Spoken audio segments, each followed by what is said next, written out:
Hebrews,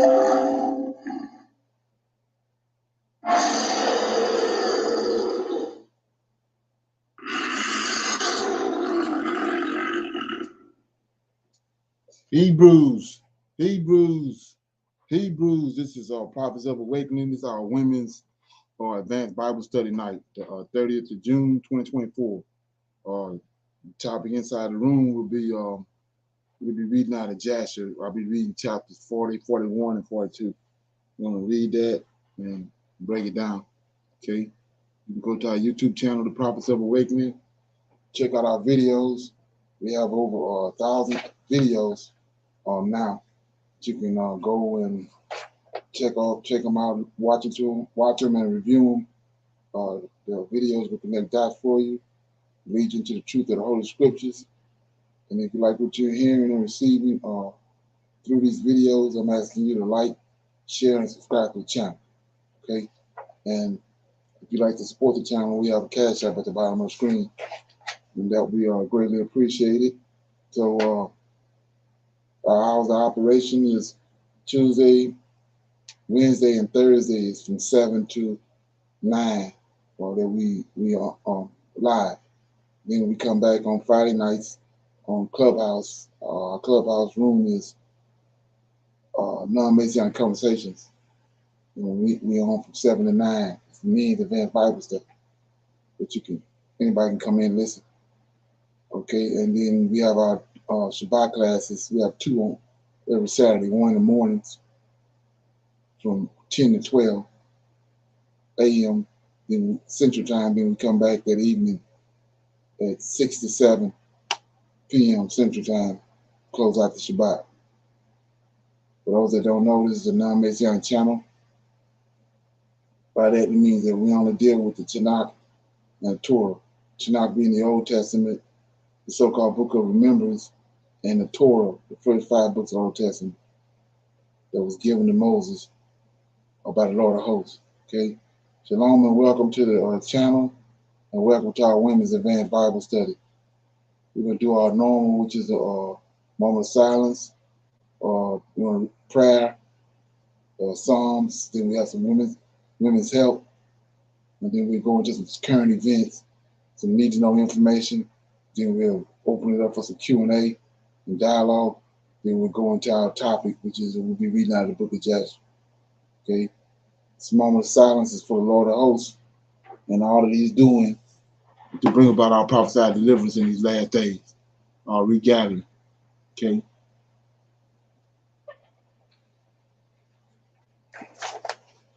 Oh Lord, we come before thee at this time that you have given unto us for rest. And we are thankful for the knowledge and the understanding that you have given us up until this point. And we seek thy face, that you shower us with peace and enlightenment in the sense of togetherness. Lord, we see thy hand in the affairs of the world. We know and understand that what you have spoken in the past, it will surely come to pass. Turn not thy face from us, but hearken unto our plea, O Lord, and do all our praises, all praises. Okay? With that being said, we're going to read a song. Shalom, everyone. Yes, I'll be reading Psalms 121. Psalms 121. I will lift up my eyes to the hills from whence comes my help. My help comes from the Lord who made heaven and earth. He will not allow your foot to be moved. He will keep you, will not slumber. Behold, verse 4, behold, he who keeps Israel shall neither slumber nor sleep. The Lord is your keeper, the Lord is your shade at your right hand. Verse 6, the sun shall not strike you by day, nor the moon by night. The Lord shall preserve you from all evil. He shall preserve your soul. Verse 8, the Lord shall preserve your going out and your coming in from the time forth and even furthermore. I read Psalms 121 in its entirety, verse 1 through verse 8. What sticks out a little to me is the verse 8. The Lord shall preserve your going out and coming in from the time forth and even forevermore. So when David was like running from Saul all the time and he was chasing him, the Lord of hosts was preserving him as he did with Daniel in the lion's den, and Paul, even though he was executed and persecuted, he still preserved him, and Joseph and Enoch. So it just kind of like makes me go back to think how the Lord just preserved those that he loved, that loved him in their heart and soul. Shalom. Okay. Yeah. So that verse 8 is, if you look at it, we was reading yesterday in the book of Joshua how he made a promise that told Joshua that he gonna always be with him wherever we go. You know, and Joshua made the point that uh, as long as he stayed, didn't rebel against the Lord and stayed with him, didn't turn to the right or to the left, the Lord preserved him. None of his enemies overcame him. So if you look at verse 8, it says, the Lord shall preserve thy going in and thy coming out uh, from this time forth, even and forever. And then it's the total opposite when you go to the curses. He said, curse shall I be when I go in, and curse shall I be when I come out. And that's because of their rebellion. So that's verse 8 stuck out when I saw that. Okay, anybody else have any comments on that Psalm 121? Okay, we got our women's help. Shalom, everyone. Please note that the information that is shared is intended for general informational and educational purposes only and is not medical advice or recommended treatment. Tonight's discussion is on food for medicine. Food for medicine is an ancient concept made new. The concept itself stretches back thousands of years. Isaiah chapter 38 says, "A praise for the promise of life."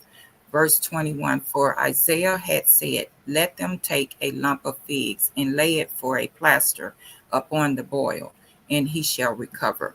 Food can become your medicine to cure various diseases. We can use various food ingredients in home remedies. Specific food recommendations and restrictions can help in treating diseases without medicine. What we choose to eat has profound effects on our overall health. The food you eat can either be the safest and most powerful form of medicine or the slowest form of poison. Here are some general principles of food as medicine. Increase your fruit, vegetable, and water intake. Minimize the use of refined sugar, candy, soda, carbonated drinks, and industrial or packed foods. Eat foods according to the season. The best way to think about food is that all whole foods are superfoods. Be sure to include variety in your diet to partake in all of the Lord's natural healing gifts, such as ginger, nuts, seeds, olive oil, pomegranates, and honey. Food of the Bible can bring healing to you. More than ever today, we need to turn to God's Word on how to boost our immune system, maintain our ideal weight, have abundant energy, and live a life of sustained health. Last but not least, did you know there's a program called Produce Prescription? This program has allowed providers to prescribe fruits and vegetables to patients with diet related diseases or those facing food insecurity. Produce prescriptions are written by healthcare providers like they would write a prescription for medicine. Under this program, fruits and vegetables or other diet-related recommendations are prescribed instead of medications. These prescriptions may be filled using vouchers that are subsidized by farmers markets, grocery stores, or other community partners. For instance, a program in North Carolina called RPRX gives patients $40 a month to spend on fruits and vegetables at local food line grocery stores. Another program run by New York Health and Hospital in Queens fills produce prescriptions with the help of local produce box delivery service. And in Pennsylvania, the Fresh Food Pharmacy offers nutritious education along with prescription filling meal kits. Let food be your medicine and medicine be your food. And remember, the food you eat can be either the safest and most powerful form of medicine or the slowest form of poison. I will be reading Ezekiel chapter 47, verse 12. The river brings life to the land. And by the river upon the bank thereof, on this side and on that side, shall grow all trees for meat, whose leaves shall not fade, neither shall the fruit thereof be consumed. It shall bring forth new fruit according to his months, because their waters they issued out of the sanctuary. And the fruit thereof shall be for meat, and the leaf thereof for medicines. Tonight discussion was on food for medicine, and I read Ezekiel chapter 47, verse 12. The river brings life to the land. Shalom, everyone. Okay, yeah. So, listening to that, I was earlier today. I was listening to a show where a guy was saying how, you know, we are fruits and vegetables, and you know that's what type of people we are before they brought us over here. When they brought us over here, we started eating their diet, but our diet is predominantly and over in Africa is fruits and vegetables. And I remember hearing another guy was talking about how when you hear the Bible, in the Bible it talks about the mother, the land is the mother. So if you go back to the Aboriginal people or whatever land they was in, their mother provided whatever they was eating. It was what the mother provided for them, and it came. It wasn't a coincidence that what it provided was what they needed, because they was, that's what makes them indigenous to the land, because of what the land brought forth for them to eat, to nourish them. So we wasn't eating the things that we eating over here. We was eating the things that Africa provides for us, which is all kind of fruits and vegetables and stuff like that. We were like 80% water, 90% water, and those plants that's over there are the same thing. So it's kind of like, us breathing out carbon monoxide and taking in oxygen.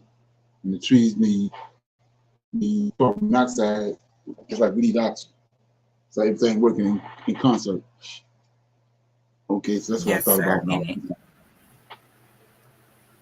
Go ahead. Yes, sir. And I was going to say it makes you really wonder why when you go to the doctor, you never hear of this type of prescription. They just keep giving you medicine after medicine, putting Band-Aids on everything instead of trying to, get you healthy by using these natural remedies that we should be using. Right.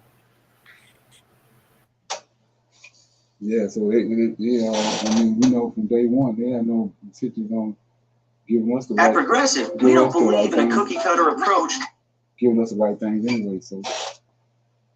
Yes, sir. We're gonna go to our current events. Okay.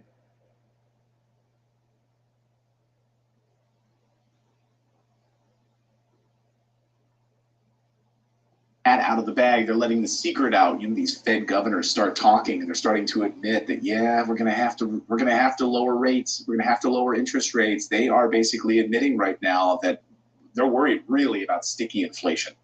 So that's what we're going to talk about a little bit here, and then we're going to get into your Q&A questions on today's show. Welcome everyone to the show. Thank you guys so much for subscribing. So we got some really interesting data over the past week from the Fed's minutes in their meeting on Wednesday. But then even later, of course, more data started coming in about where the Fed is going. And if you look right now,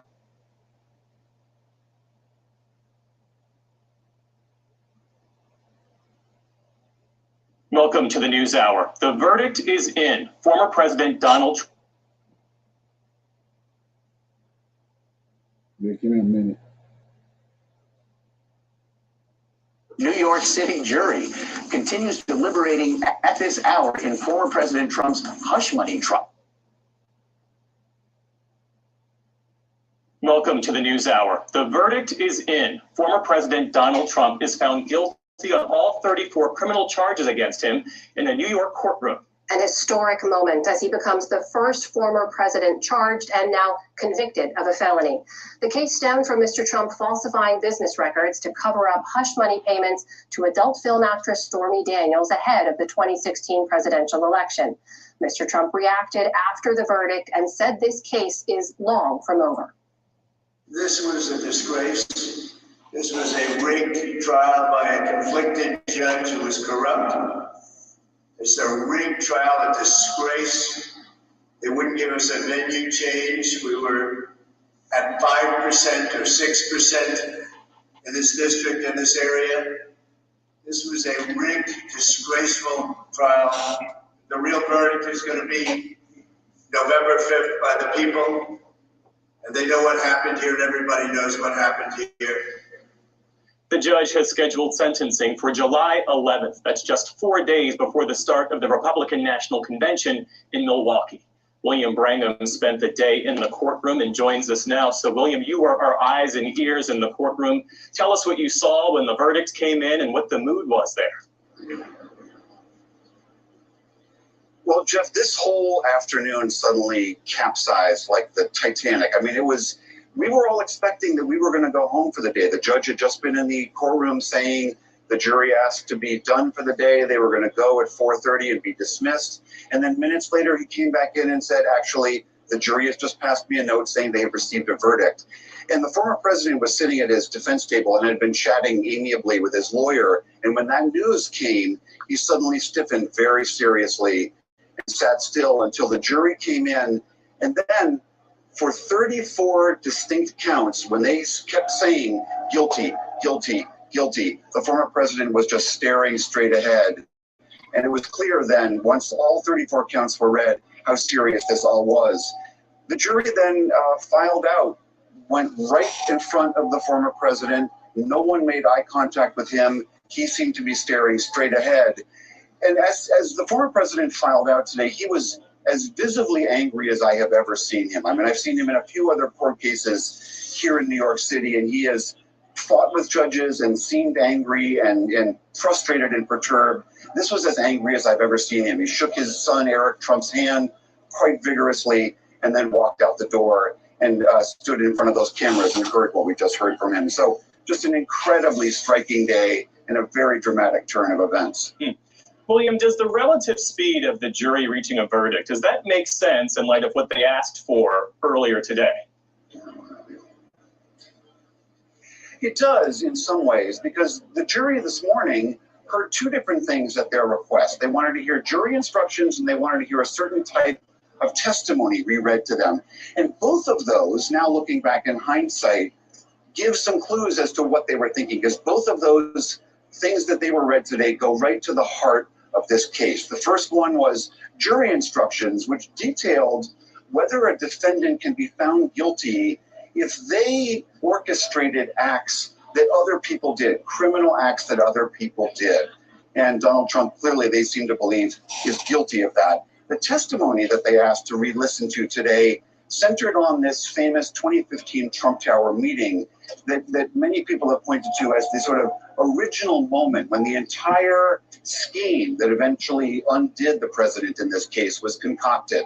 This is where David Pecker of the National Enquirer, Michael Cohen, his lawyer, and Donald Trump met and created this scheme to become the eyes and ears of the Trump campaign, to look for any negative stories, to pay people to stay quiet. And that's what eventually led to today's guilty verdict. So again, hindsight is always 20/20, but it does seem, based on what they wanted to hear this morning, that that is the direction they were pointing, and now we know.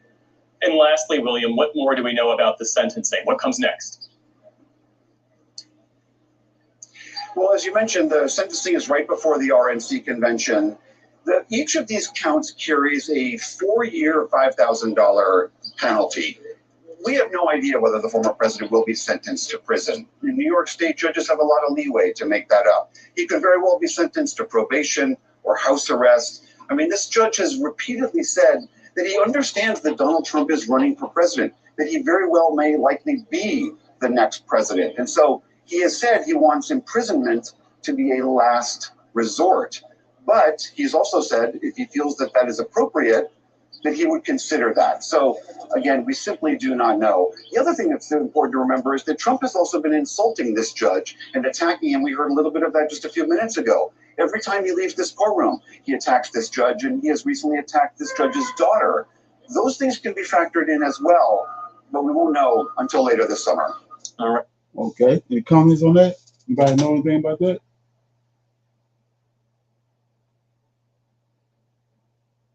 Yes, Shalom, sir. bro. I was listening to that today Okay. and wondering what that sentence is going to be in July. Okay. Anybody else? Well, Shalom. it's kind of set up too, though. Go ahead. Yeah. I heard the same thing when the sentencing came out and saw him how he was looking and everything. And for them to bring up that piece about this is the same judge that said that, he didn't think, he's running for president and he might very well be the president. That was just not called for to say as a judge who would be doing the sentencing if he don't get the sentence. Right. Anybody else got anything on that? Shalom. I think that this whole thing with the courts about Donald Trump is another distraction from what they're going to happen in for the election period. I think they already have it in the box. What they know who's going to be who, and this is just something to distract the people. Seems like the same thing they did prior to him being the president. With the Stormy Daniels, with the gestures he made with the models and all those things he said against, the race and everything. But yet, though, he still won. And it was Right. just like that. So this is another form. They didn't really mention too much about, they're not putting January 6th up there along with Stormy Daniels. They're just putting this part here. And so by having that, like they did the first time, it'll be the second time. I don't think he's going to even probably give him something that he will not go to prison or jail. It'll be some probation thing or something. Like he made that remark, like Joyce said. They make that remark, it's uncalled for. Right. Exactly. Right. That's that underdog effect they use to get the person into the office like they did it with Obama. They kept attacking him in public, and so most people they go for the underdog or the person they see that's being attacked. That's what they normally go for. So they did that in 2015, 2016 with him, and then they're doing it now. Okay, so we go to another part of that. Newsroom, because we have some legal analysis on today's ruling. Our Janice Fernandez is in the newsroom with more on that. Janice. Well, and Calvin, we do want to bring in our legal expert, David Weinstein, to talk more about this verdict and what exactly this all means moving forward. So thank you so much again for joining us. But really to just start this off, Donald Trump is now a convicted felon. What exactly does that mean moving forward? We know, of course, this isn't going to impede anything he does moving forward when it comes to his run for the presidency. But when it comes to voting, at least here in Florida, he's not going to be able to do that. Well, you'd think that he wouldn't be able to do that, Janice, but Florida defers to the state of conviction. And in New York, in 2021, they passed a law that allows a convicted felon to vote. So, although he's going to be down here and is registered to vote in Florida, the fact that his conviction comes out of New York still allows him to vote. However, Florida does have a separate statute that requires any convicted felon to register with law enforcement upon entering any county in the state of Florida. So he's a convicted felon and he'll have to register. His argument is going to be, but I'm appealing my conviction. It's not final. Plus, he's not been sentenced yet. That won't happen until July 11th. So a number of balls in the air for him, but it would appear that he's going to be able to vote in the upcoming election. And also, I know we're looking forward now. Sentencing is scheduled for July 11th, notably 4 days before the Republican National Convention. when we're looking at this, he was found guilty on all 34 counts. What are we looking like as far as sentencing? What could be the minimum, the maximum sentence? Is there even a possibility that he could serve prison time? Well, there's always a possibility that he could serve prison time. Is it a realistic one? I'm not sure that the judge is going to sentence him to any jail time. There's going to have to be a lot of coordination with Secret Service where they would house him if they actually sentenced him to any time in jail. So although that's a possibility, he is looking at a number of years potentially that he would have to serve in incarceration. I think more likely it's perhaps going to be some sort of home confinement sentence with probation. Given the 34 counts of conviction, they could be stacked. He'd be looking at a significant number of years. But again, he's going to appeal his conviction. In all likelihood, the judge will allow him to stay out on bond pending the appeal and its finality, which isn't going to happen until way down the road here, past the election. And if there is actually an incarceration sentence, which I think is unlikely, I'm sure the judge would suspend his actual coming into serving time until after his conviction was affirmed on appeal.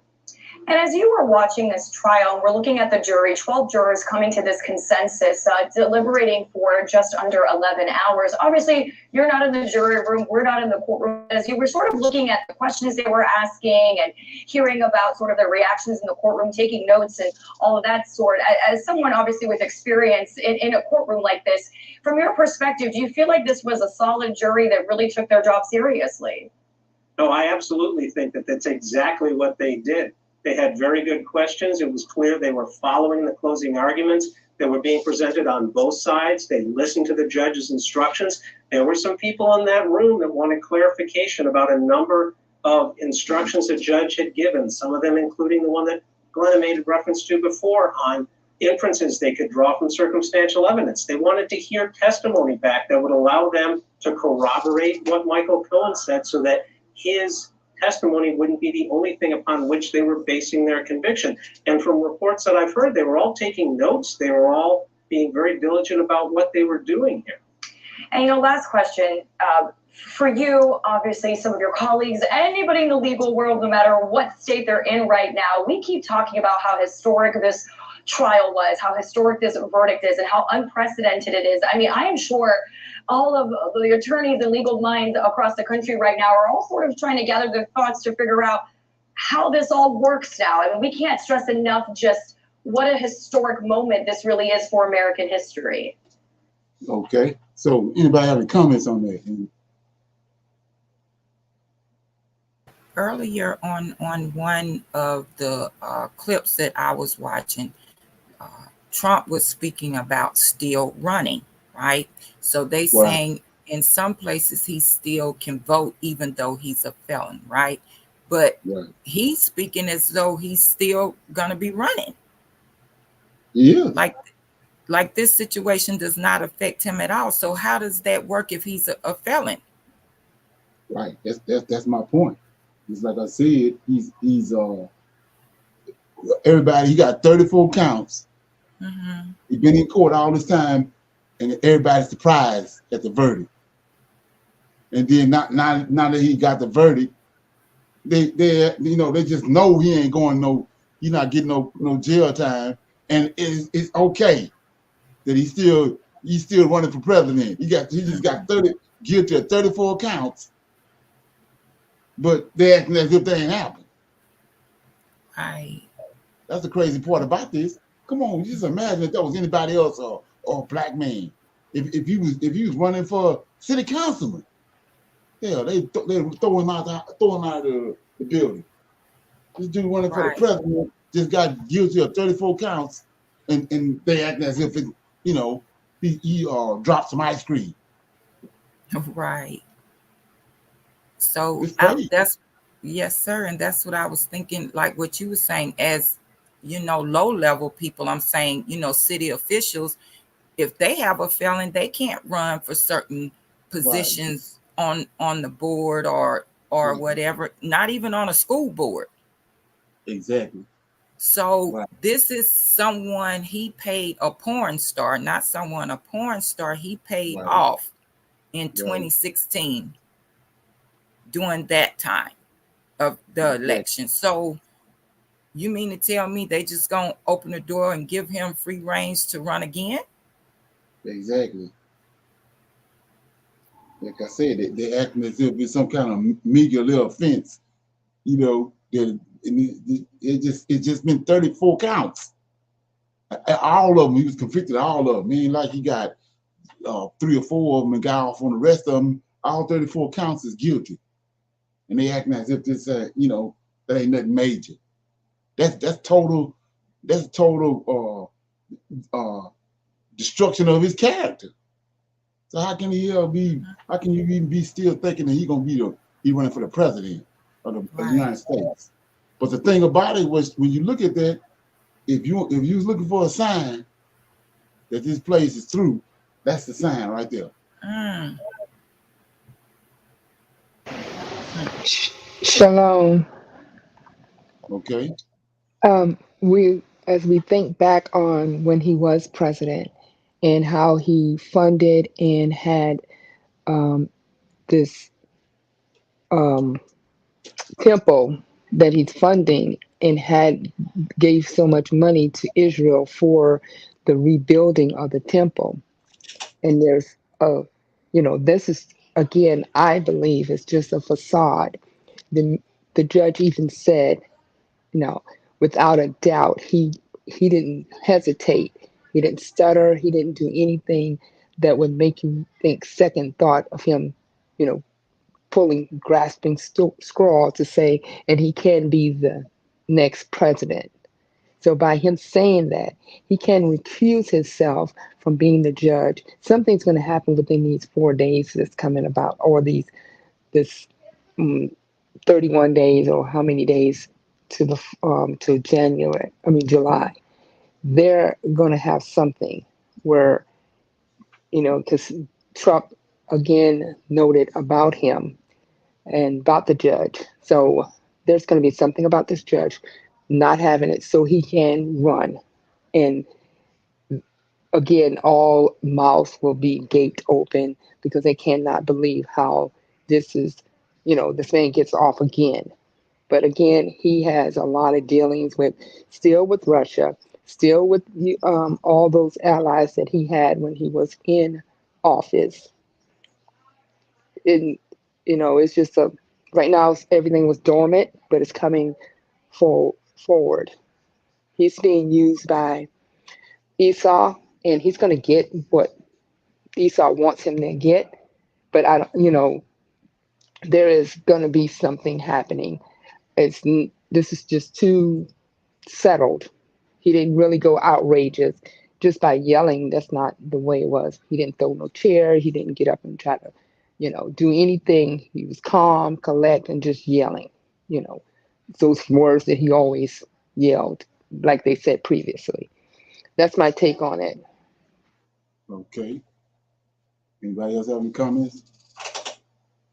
Okay. We got some need to know information right here. We're going to deal with that, and we're going to the lesson. Down here ain't acting right. Okay, let's see what's going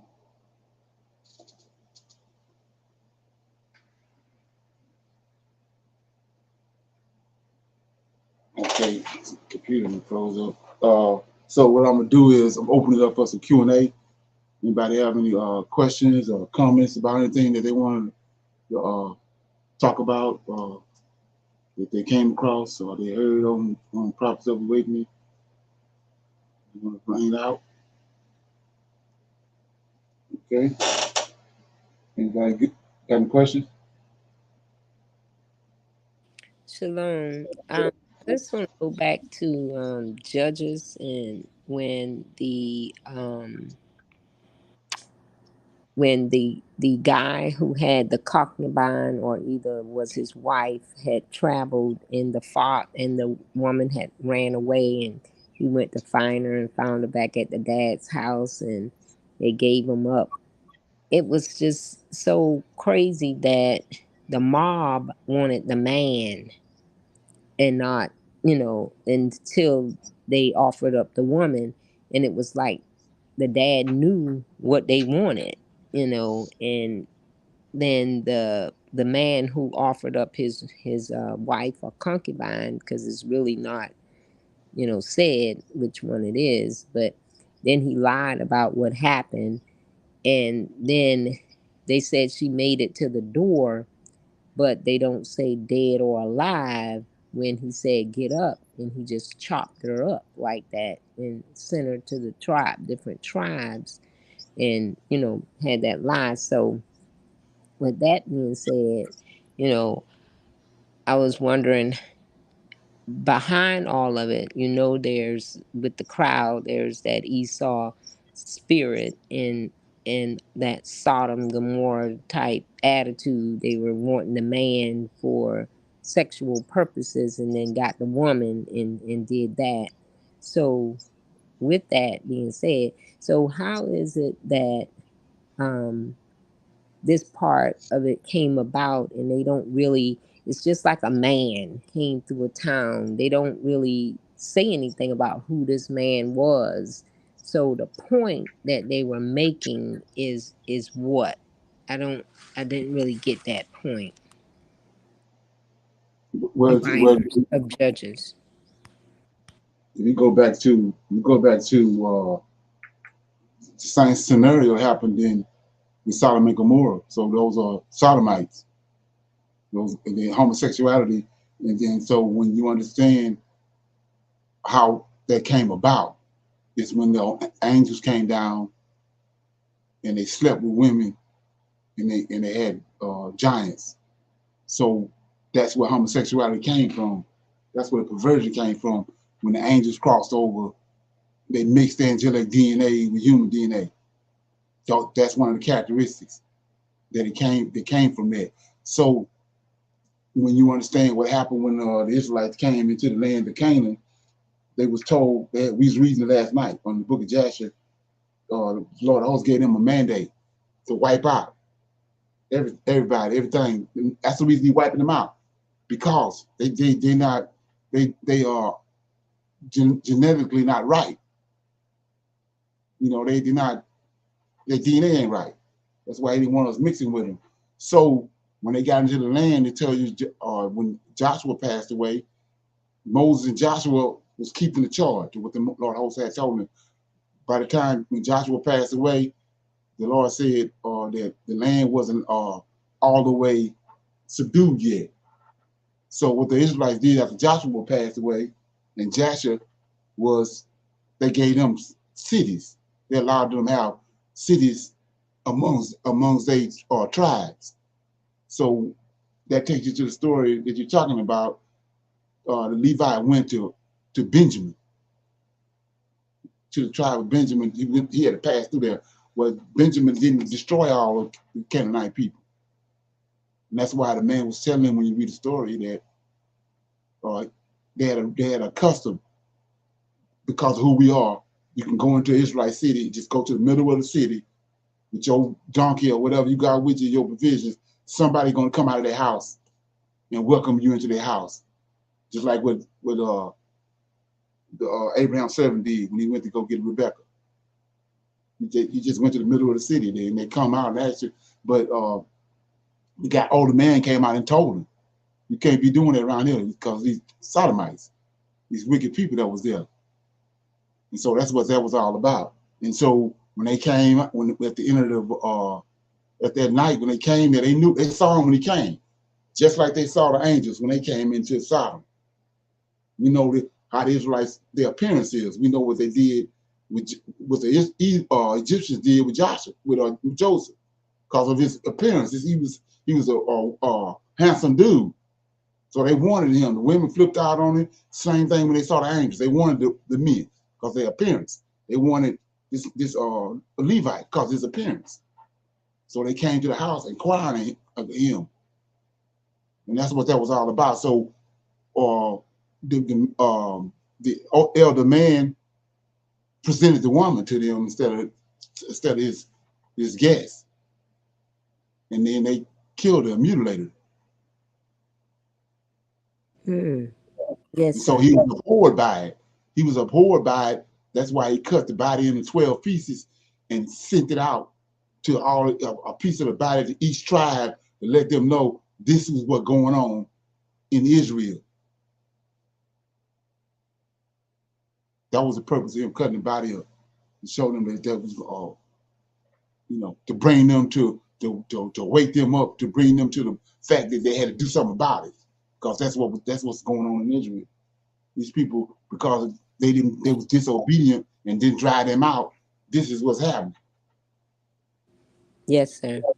Okay, I see that connecting the dots. So we look at what happened in, I guess in Iran when that sheik cut up the news reporter and cut him up in all those little pieces and then walked them out in a suitcase. They didn't say they sent the pieces anywhere, but that's basically like the same thing, like a sodomite. Right, exactly. And that's when you understand that that's what happened. That's what the whole Israel. That's what got us kicked out of the land. Like I was saying before, and it's crazy how people, you got so 90% of the people, 95% of people, they don't deal with the book of Enoch. But that's where the whole problem came from. So when you say high places, that's up in the mountains, and then we know that's where the angels was at, up in the mountains. So that's where they was going, up in the mountains to where these angels was at and worshiping them. That's where the drama was coming from. These wicked angels was up in these mountains. Yes, and they were coming down sleeping with the women.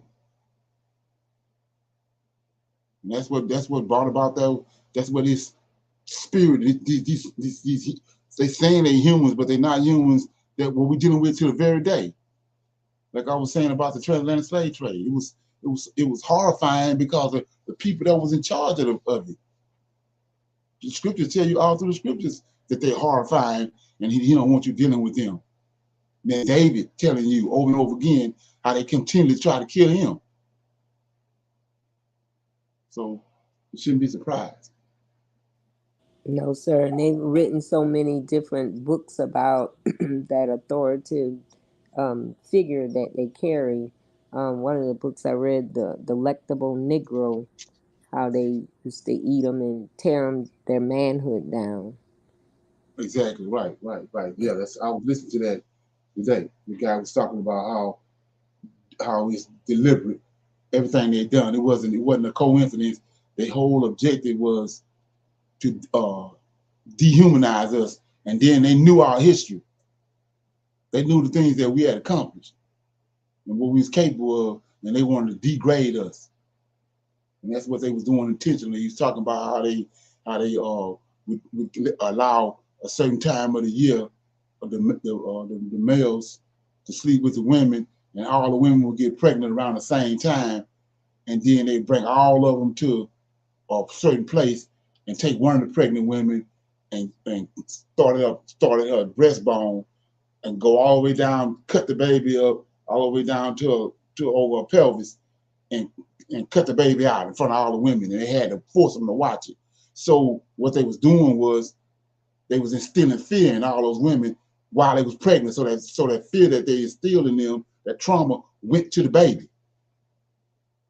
And to this day, that's where the fear came from. They over and over again did that to put that. Now it's in our DNA. It's in our psyche to be afraid. And like he said, you don't do that that was intentional. You thinking that the Willie Lynch letter was traumatizing? Imagine that. And then the lynchings and everything was to instill fear into our psyche. And then like he said, reading that's normal. We see the Lord of Hosts telling the prophets to do that and write this down and write that down and read this. So they came and told us we wasn't able to read for 400 years. That's why we in the predicament we in. We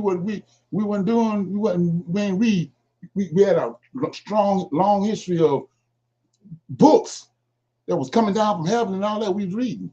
And all of a sudden, for 400 years or so, they cut that off. That's the major problem with us today. Yes. Somebody say something?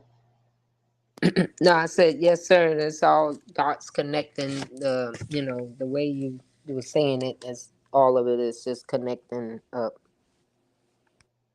Right, exactly. That's where all the drama coming between the interaction between the male and the female and all that. And if you don't understand that, it's the quickest thing to do is just to throw your hands up. But you got to look at everything they done, up to this point. And then now we done made it through the worst part of it, because now we see what was done is being turned back on them. Same way what they did, they was only pronouncing their own judgment. Same way the Pharaoh did when he pronounced the judgment on the Israelites about killing the firstborn, not understanding that he was pronouncing his own judgment on himself. Turned on him. Yeah, so yeah. My computer back up. I'm gonna play this need to know information. Thank you, sir.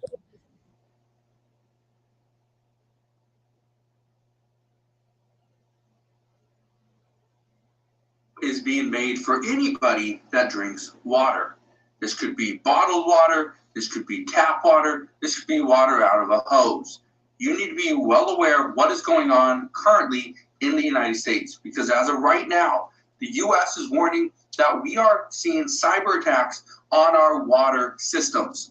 This is a major cause for concern. I want to break down what is going on at this time and why anybody that consumes water, whether you drink it, you shower in it, or you brush your teeth with it, well, this could impact you. So I'll break all this down in today's video. All I ask is one thing. It takes 2 seconds. Go ahead, hit that like button if you enjoy these daily updates. And now let's begin.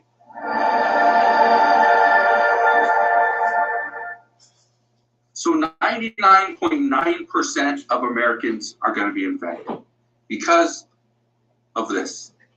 Water. We are now being told that there are many attacks, and hackers are trying to carry out attacks on our water systems. This is a huge cause for concern. But what is going on at this time is that we are seeing the water that we drink, the water that we bathe with, the water that we use to water our lawns. This is stuff that is potentially harmful. Look at this. It says water system warned Americans could soon see major rate hikes due to forever chemicals. I talked about forever chemicals before. There are chemicals in this water. This is bottled water, drinking water. There's still chemicals in it. And according to reports, we are seeing more chemicals than ever before. Now, here's the problem. Everybody wants clean water. They want safe water. Well, guess what? That comes with a price. It's going to cost us. We will have to pay for this. Now, here's what I can tell you. Look at this. It says, in exchange for cleaner water, Americans around the nation may soon have to pay hefty prices. Water systems are starting to warn residents of massive rate hikes as they prepare to install technology to filter out toxic chemicals in a family known as PFAS. Now, I want to address that because there's a nationwide water recall update that the FDA addressed, last week or a handful of days ago. But the reason why I want to address this is because, again, that's bottled water. Bottled water, according to experts, is still not 100% safe. Okay? And if you're not sure what I'm talking about here, look at this. It says in March, the FDA announced a recall of 70,000 cases of Fiji natural artesian water bottles over their concern that they were contaminated with manganese. That doesn't sound great. Okay? But, and you want to know how bad things get? Okay, so if we can't drink drinking water, we could just go right to the tap, right? That should be good. Well, I'm going to show you a map. This is a drinking water map. It shows states with high contamination levels. This is just from the other day. Look at this, okay? Before I show you this, I want to read this to you. It says PFAS encompass thousands of man-made chemicals found in everyday items such as nonstick cookware, firefighting foams. So anybody know what PFSA is?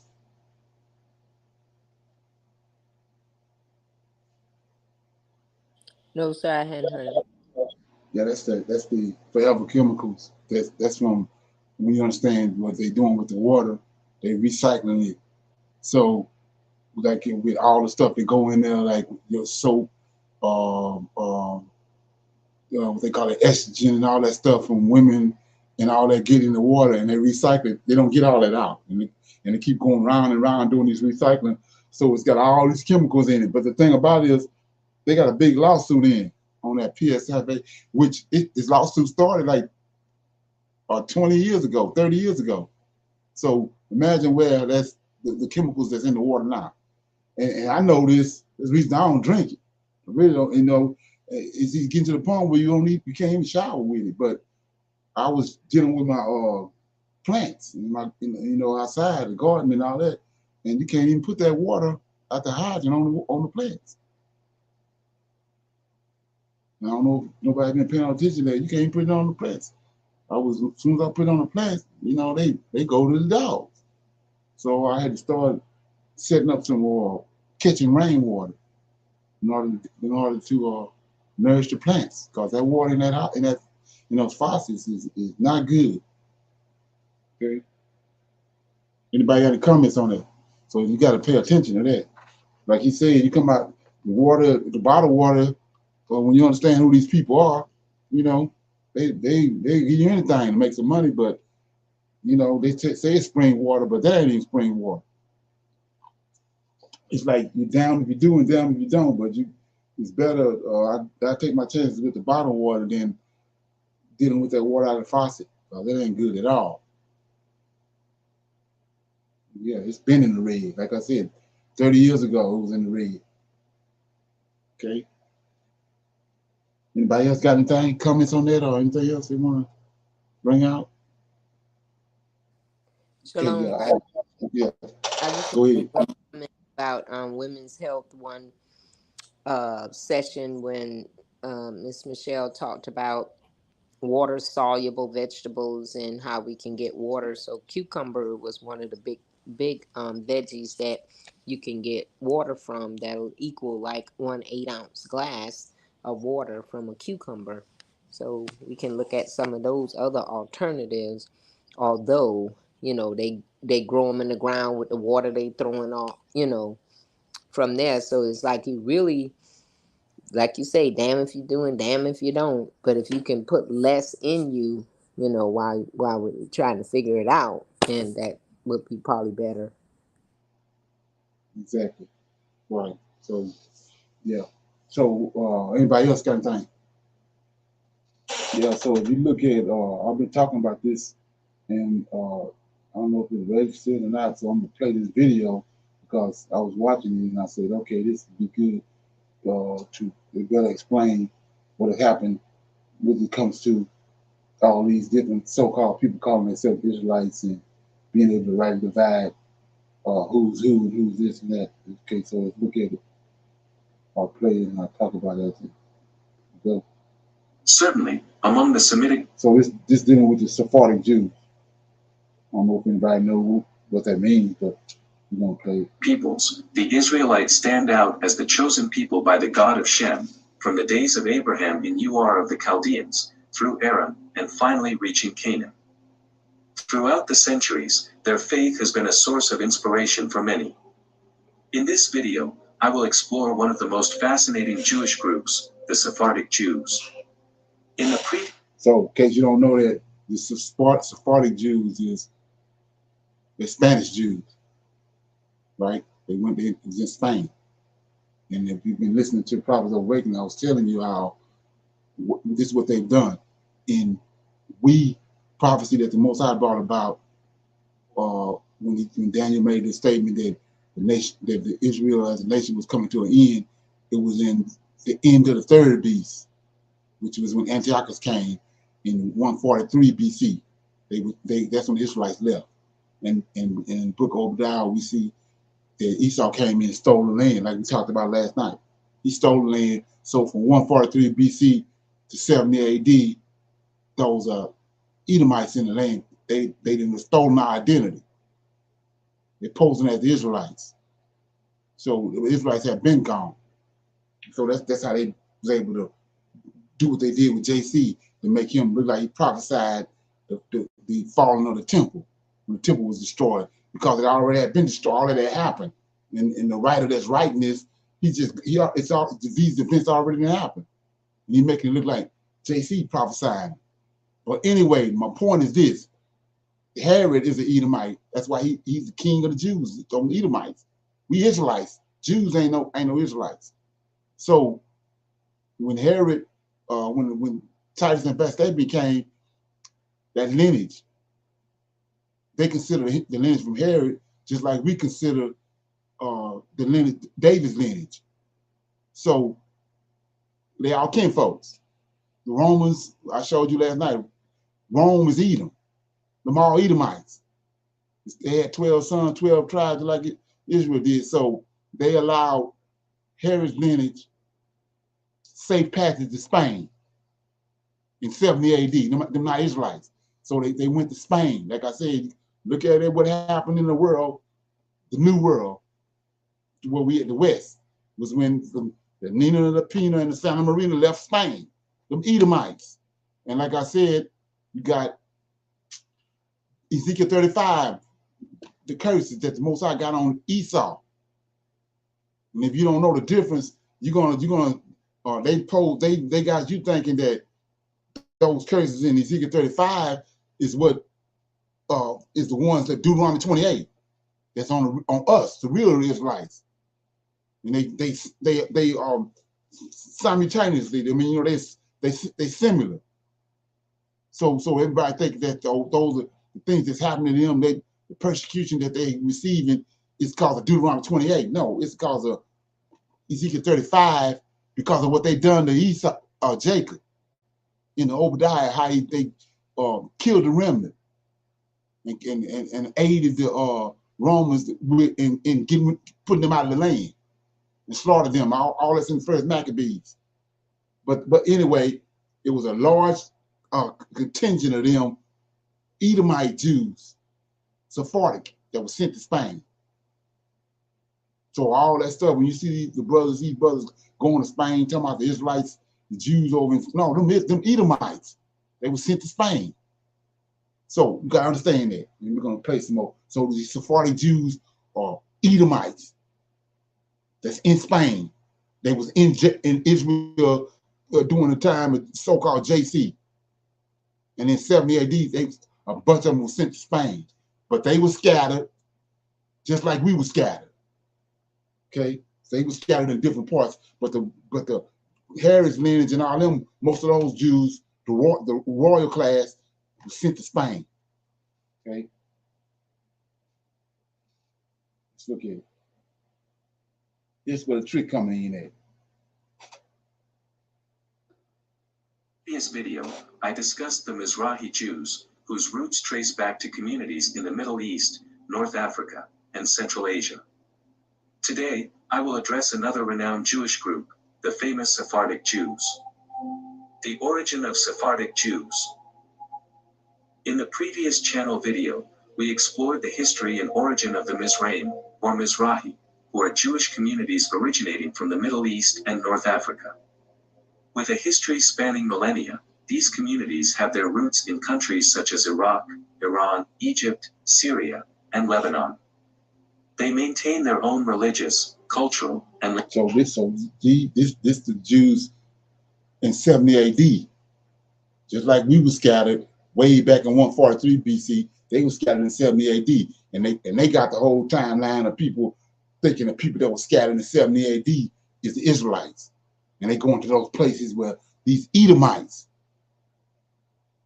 right? So keep that in mind. Linguistic traditions, often distinct from Ashkenazi and Sephardic communities. In this video, I will address the Sephardic Jews, also known as the Jews of Al-Andalus, a name given by the ancient Arabs of the Iberian Peninsula to the Jews of Portugal and Spain. There it is.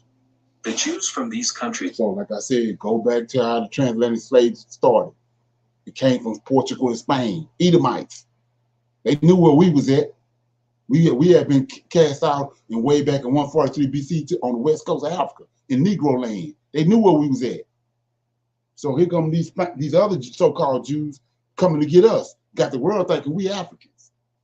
They came from Portugal and Spain. Is referred to the region of Portugal and Spain as Sepharad. When they settled in Portugal and Spain, they became known as Sephardic Jews, forming one of the largest Jewish communities in Europe, alongside the Ashkenazi. The term, so the world think they're Israelites. Sephardim, as mentioned earlier, is pronounced in the plural in Hebrew, while in the singular it is Sepharad. This denomination originates from the Hebrew word used to reference that region. It is believed that Jewish presence in the Iberian Peninsula dates back to the time of King Solomon, although few records of this exist until the 1st century.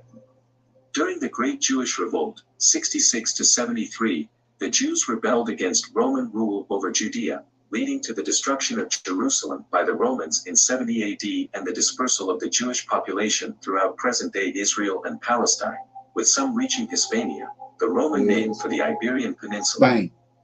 In 587, the Visigothic kingdom proclaimed Catholicism as the official religion, marginalizing those who did not adopt it and gradually restricting their rights. During the period of Islamic Iberia, between the 8th and 11th centuries, Jews enjoyed relative religious tolerance as long as they paid taxes. This was a prosperous period for the Jewish community in the Iberian Peninsula, marked by intellectual and religious. So let's look at that. Like I was saying before, we fumbling with it. So he said this was a prosperous time. It's a prosperous time for the Jews. So they're supposed to be the Israelites. When the Most High, as I was showing you in Daniel, he said that when we got kicked out, we was gonna be at the bottom of the food chain. We're gonna be at the bottom. When the curses came on us, when we was kicked out of the land of Israel, we at the bottom of the food chain. Ain't no Israelite prosperous. So these ain't no Israelites. And this is what people ain't understanding. Like they want to say King James was an Israelite. How you a king? How you a king? I mean, the curses ain't on him. He can't be no king. If you're a king, you ain't no Israelite. So when you understand that these what they talking about, the synagogue of Satan, it started in 70 AD when they were scattered. And I ain't ran across nobody that understand that yet. And that's why Negroes still running behind JC. They don't understand this. Religious flourishing. See? However, How you the flourishing? situation began to The curses on you. deteriorate in the 11th and 12th centuries with the Islamic dynasties of the Almoravids and Almohads, who were more intolerant. And so this explains what about we know how, like I was telling you, the brother was talking about this morning, how horrific the transatlantic slave trade was. But nobody talks about the Arab.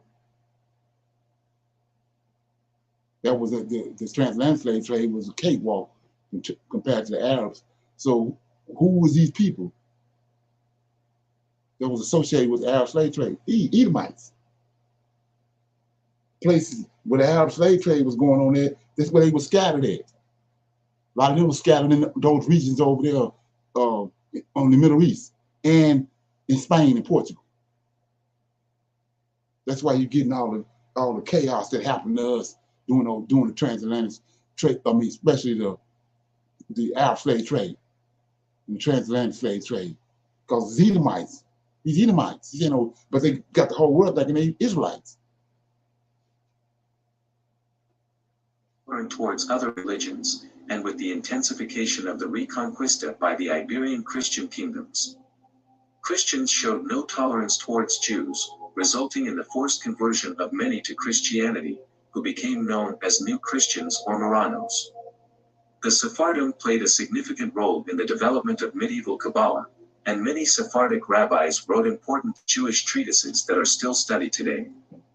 In the 1490s, both Spain and Portugal enforced the forced conversion of Jews residing in their territories and the expulsion of those who refused to do so. Many from the Iberian Jewish community chose to emigrate, heading to North Africa, the Ottoman Empire, other parts of Western and Southern Europe, as well as Spanish and Portuguese colonies in the Americas. In Central, like I told you, they was here. This way they say the 10 tribes is. When the George Washington and all them got in trouble with the in the war, with the Revolutionary War, they went to these people right here, Jews. They was already here. They was already here. But they got the whole world thinking they Israelites. And now Negroes waking up, they hollering about the Israelites is over here. No, it's these people right here. Central and Southern Europe, the Sephardim preserved their culture and language, and many successfully adapted to the culture of their new lands, founding large companies that became world famous and amassing great fortunes. Amassing great fortunes. Large companies. They ain't curses in Deuteronomy 28. So what did Isaac tell him? Esau, you're gonna live in the fat places of the earth. You're gonna have these companies. Have diamonds and gold all sold in your clothes when you move from one place to the next. You're gonna be living in the fat places of the earth, and you're gonna enjoy the wealth, but you're gonna do it by the sword. We got the curses on us. It's impossible for us to amass any kind of wealth. We're at the bottom of the food chain. So these ain't no Israelites right here.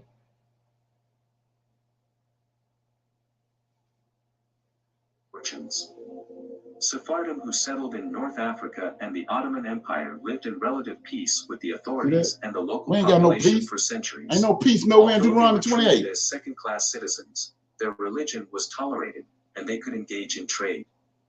Additionally, they showed greater receptivity to modernity compared to Ashkenazi communities. In Latin America, Sephardim sought to avoid the attention of the Inquisition by converting to Christianity. Thus, many millions of Latin Americans have, unknowingly, some Jew. Now, like I said, now go to these 12 charge short that these Negroes and concocted. They say the Latino is one of the tribes. This is why, right here. Medomites over there. They intermingle with those Latinos. Jewish ancestry. The Sephardim used their own language, a kind of linguistic creation they developed. They used Ladino, also known as Judeo-Spanish, a peculiar combination of Spanish and Portuguese with elements of Hebrew and Aramaic. Interestingly, this Ladino language was employed as a liturgical form by Sephardic Jews. They maintained distinct traditions, languages, customs, and rituals from their Ashkenazi brethren, who inhabited Central and Eastern Europe. One of the main differences between Sephardim and Ashkenazim is their origin. Sephardim descend from ancient Israelites. So, I'm not sure if everybody can recall it, but you know what an Ashkenazi is, right? Anybody know what an Ashkenazi is?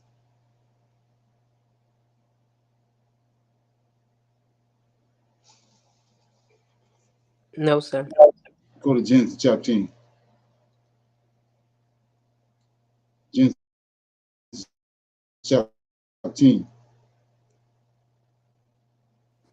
Yes, sir. Got it. So we go to Genesis chapter 10, and you see that it says in verse 1, now these are the generations of Noah, Shem, Ham, and Japheth, and unto them sons were born after the flood. So I broke this down over and over on videos, maybe 5 or 6 videos on Prophet of Awakening. Japheth is not Noah's son. Japheth is Cain, out of Cain descendants. So how do we know that? Because it says, verse 2, the sons of Japheth, Gomer, Magog, Midian, Javan, Tubal. Why would Noah name it one of his sons Tubal? Because they ain't on his son. Japheth is come out of Cain's lineage. Cain got a son called Tubal. So there it is right there. Anyway, Meshach, Tyrus, and the sons of Gomer, Ashkenaz. See that? That's where he gets the Ashkenazi Jew. Yes, That's sir. the reason he looked like he do. So now we see that the Sephardic Jew and the Ashkenazi Jew is out of Cain, is out of Cain's lineage and out of Esau's lineage. Both of them wicked as hell. And like I said, go back to the Arab slave trade and the transatlantic slave trade. These are the people that was over. They're the ones that amassed all the wealth. They already had wealth from before that. It was telling you right here they had all the wealth. Like Isaac told him, you're gonna get it by sword, trickeration, and blood. So let's read this right quick. Before we move on. Go to I was telling you about Ezekiel 35, right? Look at it right quick. And so, like I said, you can't. All you have to do is keep your eyes open, and if you know the characteristics, then when they expose the characteristics, you know who you're dealing with. So I mean, so they can't hide that hatred. So we in Ezekiel 35, and he says, "This is the Lord talking. Moreover, the word of the Lord came unto me, came to Ezekiel, saying." Son of man, set thy face against Mount Seir, that's Esau, and prophesy against it, and say unto it, thus saith the Lord God, behold, O Mount Seir, I am against thee, and I will stretch out my hand against thee, and I will make thee most desolate, and I will lay thy cities to waste, and thou shalt be desolate, and thou shalt know that I am the Lord. And here you go, because thou hast had a perpetual hatred. This is the reason why the transatlantic slave trade was so severe, and the Arab slave trade, because of the people that was involved in it, because thou hast had a perpetual hatred and has shed the blood of the children of Israel by the force of the sword, just like Isaiah said, Isaac said, in the time of their calamity, just the prophecy of Daniel, where Gabriel told Daniel, the nation of Israel is going to come to an end at the end of the third beast, in the time that their iniquity had came to an end. Then here goes curses that was on them. Therefore, as I live, said the Lord God, I will prepare thee to blood. Blood shall pursue thee, since thou hast not hated blood, even blood shall pursue thee. Thus will I make Mount Seir most desolate, and cut off from it him that passeth out, and him that returneth. So he ain't say nothing about they're not gonna have no wealth. The sword gonna follow them, like what happened in Germany. But they got like Isaac said, they're gonna have the fat places of the earth. They're gonna possess them. They're gonna have the wealth, but the sword following them. That's where they go. So that's what we're looking at right here. And people that don't understand this, the first thing they're gonna say, the low Christian gonna holler, look at the curses of Deuteronomy on them. No, it's Ezekiel 35. And it's all because of hatred that we see. The hatred we saw in the transatlantic slave trade and the hatred we saw in the Arab slave trade. They can't avoid it. They're the authors of white supremacy. Okay? Play a little more of this, then we'll go. Originating from the Middle East, mixed with Portuguese and Spanish. However, this mixture is not limited to these groups, as Sephardim also have influences from the Moors and Arabs of the region. Historically, the Moors dominated the Iberian Peninsula for centuries, resulting in significant intermingling with Sephardic Jews. So Sephardic Jews in Spain and Portugal ain't the same as the Moors. You got these so-called teachers, so-called scholars, whatever you want, historians, they want to say they Israelites. They're not Israelites. It's Sephardic Jews ain't no Israelites. So the same lot of places where we were scattered there, they were scattered there too. You're gonna find out later on that a bunch of these people here, they were sent to the west coast of Africa. They took boats and dropped them off on the west coast of Africa, where the Israelites was at, in Negro land. In terms of Jewish Semitic ancestry, Sephardic Jews have a more direct connection than Ashkenazi Jews, while Ashkenazim, despite having a Jewish origin, also have influences from European peoples in their genetic makeup.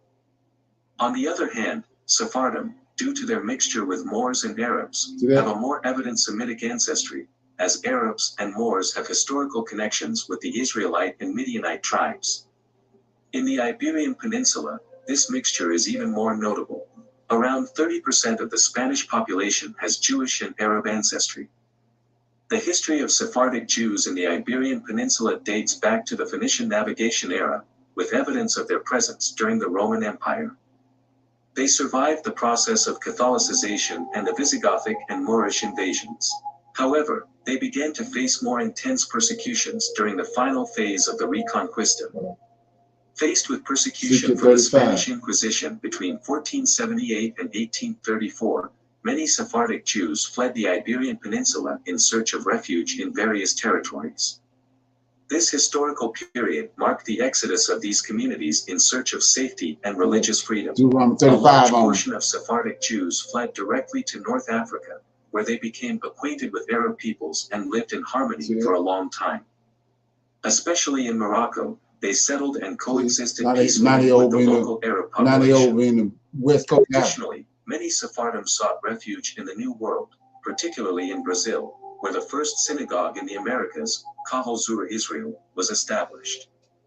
Others found shelter in Mexico, where a large community of descendants of Sephardic Jews, locally known as Marrano. Go to the 12 tribe chart. The Latino and the Mexican is part of Israel. Resides today. These dispersed communities around the world are testimonies to the diaspora and resilience of the Sephardic people throughout history. Currently, Sephardim are divided into Western and Eastern groups. Western Sephardim are known as Jews of the Portuguese nation, while Eastern Sephardim are those who lived in the Ottoman Empire.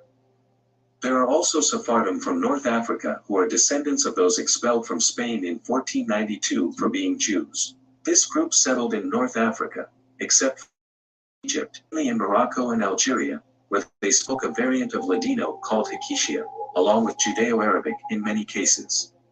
They settled in regions where there were already Jewish communities speaking Arabic and over time integrated into these communities, forming new groups that followed Sephardic customs. With the emergence of Zionism and particularly after the Arab-Israeli... So this wasn't happening right here. This is what the drama is, like I said. On the transatlantic slave trade, all the Israelites that was on the boats. Well, the black man, he got a bonnet on. He can't have no sex. Most I can cut him out. So who having all the sex? These Sephardic Jews sleeping with the women. That's where the baby's coming from. The Negro got curses on him. He ain't messing with no women. He can't. Most I got. See, he said he's gonna watch over it, make sure, and perform it. They ain't going into nobody. These nut buckets going into people. And so now today, you sitting there trying to talk to them and trying to get them, taking the spirit of the Most High on them. They ain't come down the same chute you came down. And it's evident. This is where the drama is. You can't see why they can't see who JC is. Can't see what's up with the New Testament. There ain't no Israelite. This is where the drama is. Israeli crisis in 1967, many Jews residing in Arab countries fled to Israel to escape persecution resulting from the conflict. These Sephardic Jews today form a significant segment of Israel's population, with a cultural tradition distinct from Ashkenazim, originating from Germany and Eastern Europe. Yeah. It is important to note that the term Sephardic is often used in Israel to refer to Jews from North Africa, but this is a misconception. It is. Not all North African Jews are Sephardim. Right. The ancient Jews of these countries are called Mizrahi Jews or Mizraim, not only those from North Africa, but also those from the Middle East in general. Therefore, It is inaccurate to generalize all North African Jews as Sephardic Jews. So go back to what I was saying. I didn't say it several times that I don't give a damn. This why? Because you ain't receiving it, and you wanna talk against it. That's supposed to make me feel a certain type of way. All they do is let me know there's something going on with you. You know what I'm saying? So it's not about trying to appease nobody. You understand what is happening? Okay. Any comments on that? Questions, comments? Nobody have a question, comment? Okay, we go to and read out of Joshua. I'm gonna read chapters. Let me see what I said here. Yeah, 40, 41, and 42. Somebody want to read 40? No. Yeah. Break it up. Joshua Yes, chapter sir. 40. Joshua 40. Oh. Yeah, I'm reading this for a reason. God, Jacob.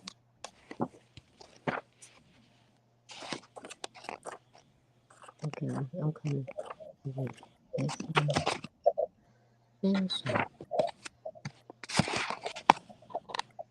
the book of Joshua.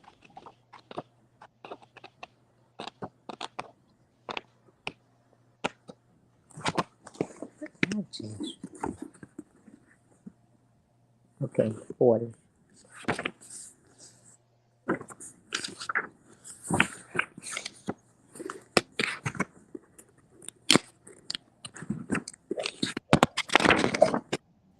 I'm sorry, y'all. Shalom. Yeah. I'm just getting to it. Brother Leonard, you said we was going to do 41 and 42.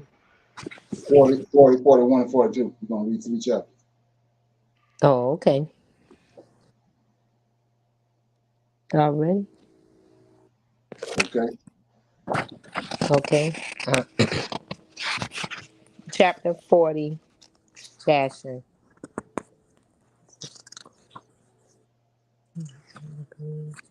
Chapter 39 is long. I guess my eyes is playing tricks on me. I'm on page 40. I'm at chapter 42. I'm getting it. 39 is short. And 40. 39. Can't skip like that. 39. 41. 40.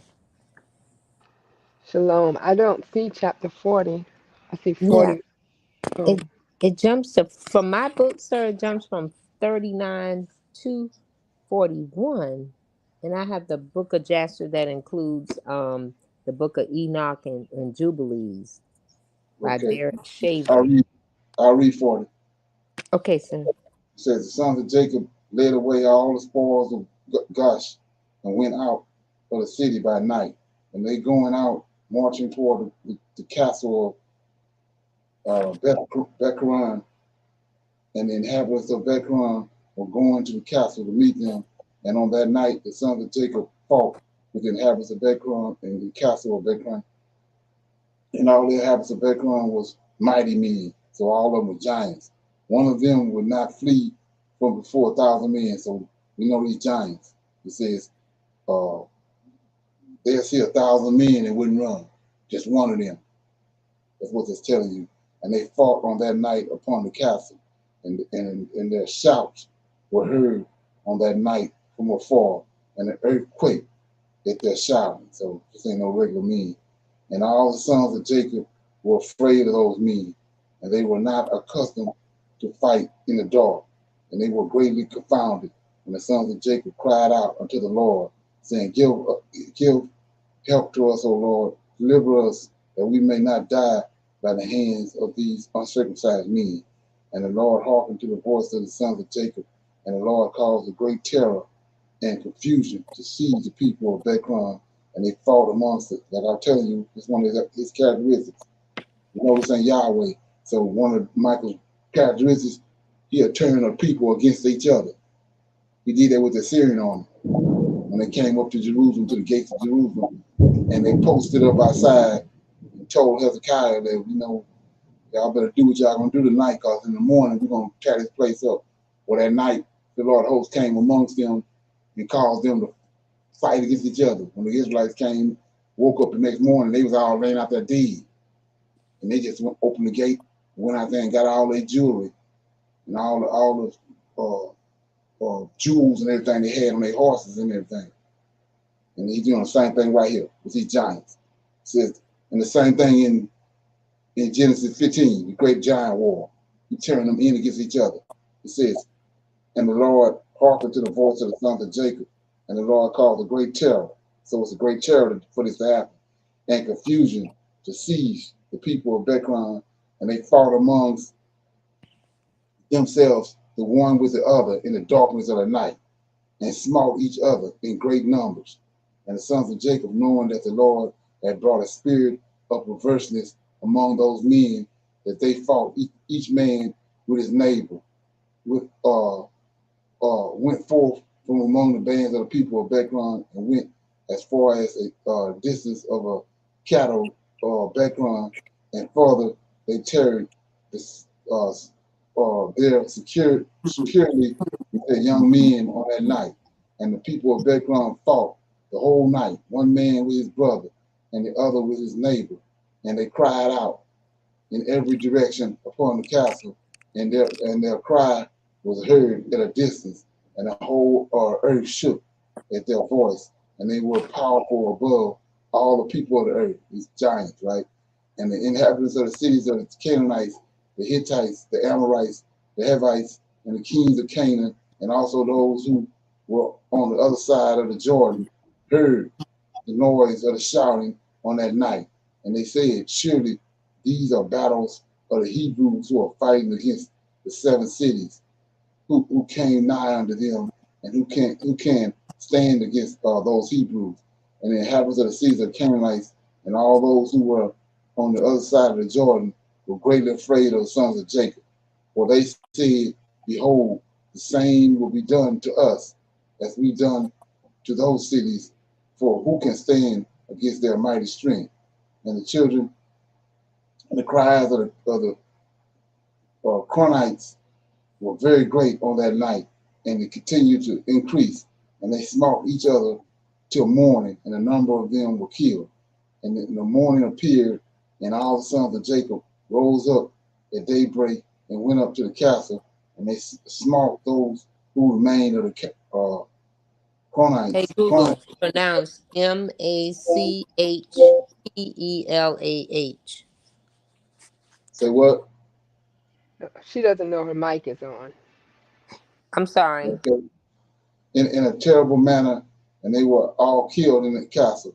And on the 6th day appeared, and all the inhabitants of Canaan saw at the distance all the people of Bekron. Okay, I see where that word coming from now. Bekron lying dead in the castles of Bekron, and they strewed about as the carcasses of the lambs and goats. And the sons of Jacob laid all the spoils which they had captured from Gash, and went to Bekron, and they found the city of the people like the sands of the sea, and they fought with them, and the sons of Jacob smote them there till evening time. So what we're looking at right here is nothing new under the sun. This is what's getting ready to happen. Same thing right here. He tells us that. He said there's gonna be a great slaughter in the valley of Jehoshaphat. And he told them he's gonna call all the animals that he used to dispose of dead bodies. He's gonna call all of them to the battle. It's gonna be a great sacrifice in the land. Same thing. That's what he's talking about right here. He did it over and over again. So what's getting ready to happen ain't just been done before. Same thing with the flood. And on the 6th day appeared, and all the inhabitants of Canaan saw at a distance, all the people of Bekron lying dead in the castles of Bekron and strolled about as the carcasses of lambs and goats. So that's the same thing they did when Hezekiah and then woke up the next morning. All these people laid strolled out all over the place. So you say, what are you talking about? Well, nuclear bombs ain't got shit on the Lord of hosts. They ain't gonna be able to use them. So anyway, he says, and the sons of Jacob laid all the spoils which they had. There you go. They laid all the spoils which they had captured from Gash and went to Bethlehem, and they found the city full of people like the sands of the sea. I read it. And the sons of Jacob did unto the Bethlehem as they had done to Gash and Tapnach, and as they had done to Chazar and Sarton and Shiloh. And the sons of Jacob took with them the spoils of Bethlehem and all the spoils of the cities on that day, and they went home to Shechem.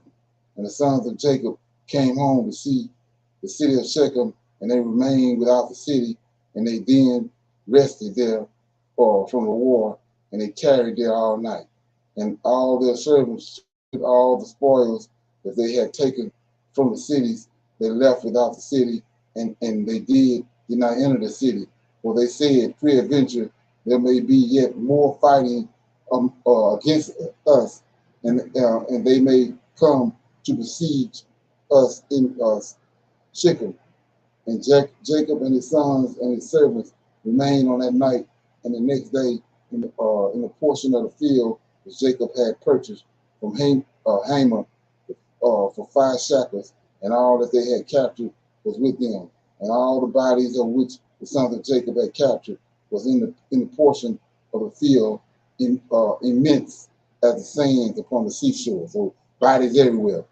And the inhabitants of the land observed them from afar, and all the inhabitants of the land were afraid of the sons of Jacob, who had done this thing. For no king from the days of old had ever done the like. And the 7 kings of the Canaanites resolved to make peace with the sons of Jacob, for they were greatly afraid of their lives on account of the sons of Jacob. And on that day, being the 7th day, Japhet, king of Hebron, sent secretly to the king of Ai and the king of Gibeon, and to the king of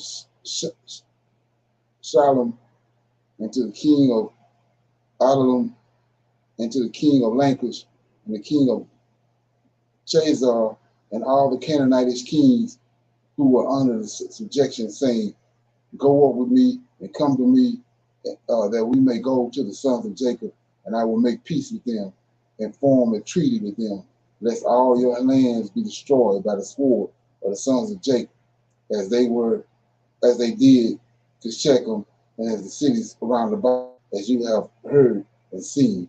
And when you come to me, do not come with many men, but let every king bring his 3 head captains, and every captain bring 3 of his officers, and come all of you to Hebron, and we will go together to the sons of Jacob and supplicate them that they shall form a treaty of peace with us. And all these kings did as the king of Hebron had said to them, and they were all under his counsel and command. And all the kings of Canaan assembled to go to the sons of Jacob to make peace with them. And the sons of Jacob returned and went to the portion of the field that was in Shechem, and they did not put confidence in the kings of the land. And the sons of Jacob returned and remained in the portion of the field 10 days, and no one came to make war with them. And when the sons of Jacob saw that there was no appearance of war, they all assembled and went to the city of Shechem, and the sons of Jacob remained in Shechem. And at the expiration of 40 days, all the kings of the Amorites assembled for all their places and came to Hebron, to Japheth, king of Hebron. And the number of the kings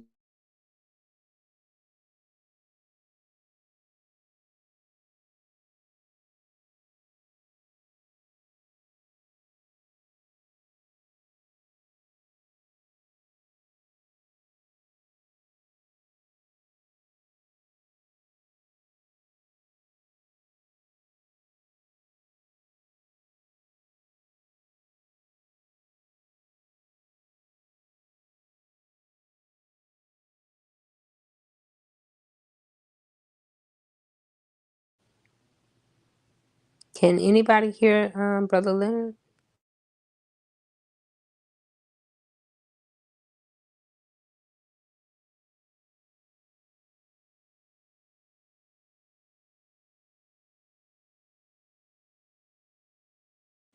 Sister Michelle. I can't hear.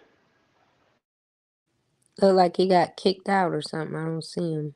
And Michelle just got kicked out. Hi, Miss Gladys. You know what's going on? Hello. Do you think they having a storm their way? Because sometimes a storm would knock them out. I thought that last night when they went out, but I'm not sure. I heard some thundering and all that in the background of Brother Leonard's earlier.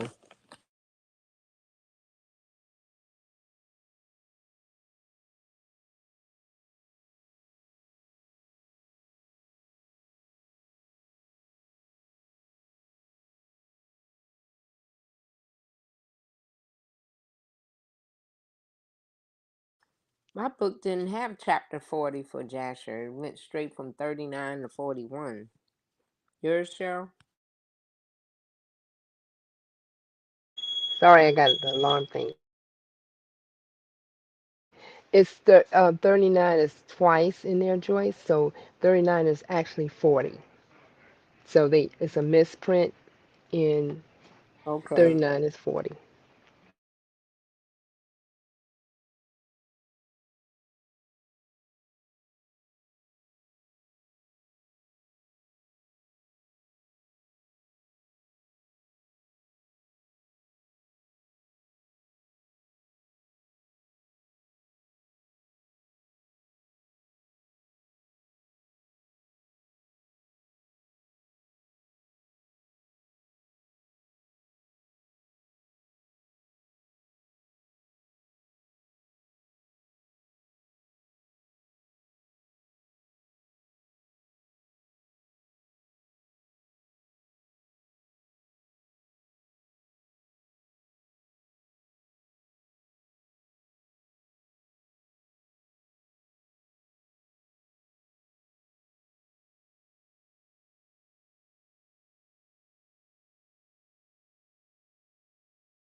Shalom, guys. It is a storm in their area.